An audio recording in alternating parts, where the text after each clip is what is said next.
Nakakaloka at nakakaalarma ang ilang komento ng netizens tungkol kay Kim Chiu sa kumakalat ngayon online. May mga pahayag umanong lumampas na sa simpleng pambabatikos at nauwi sa pagbabanta. Dahil dito, maraming tagahanga ang nagpahayag ng pag-aalala para sa kaligtasan ng aktres. Kumalat din ang isang usapin tungkol sa isang netizen umano'y nagtatanong kung saan matatagpuan si Kim sa Binondo. Bagamat hindi malinaw kung seryoso ba ang naturang pahayag o sinabi lamang bilang biro, marami ang naniniwalang hindi dapat ginagawang biro ang ganitong klaseng komento lalo na kapag may kinalaman sa seguridad ng isang tao.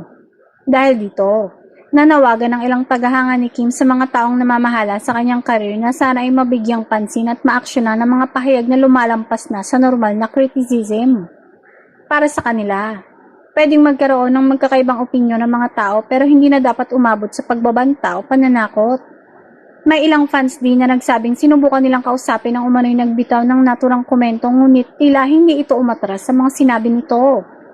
May pahayag pa umanong nadamay pati si Paolo Avellino kaya lalo itong ikinabahala ng ilang Kim Pao supporters.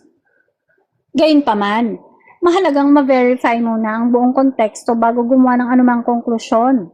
Mas naging sensitibo ang usapin dahil madalas makahalubilo si Kim sa kanyang mga tagahanga at kilala siyang accommodating kapag may gustong magpa-picture o bumati sa kanya.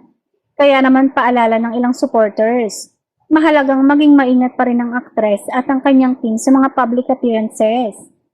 Sa huli, hinihiling ng mga tagahanga na sana ay manatiling mahinahon ng lahat. Ang hindi pagkagusto sa isang artista ay hindi dahilan para manakot o magbitaw ng mapanganib na pahayag. Lalo na ngayong abala si Kim sa shooting ng pelikulang A Perfect Marriage kasama si Paolo Avellino.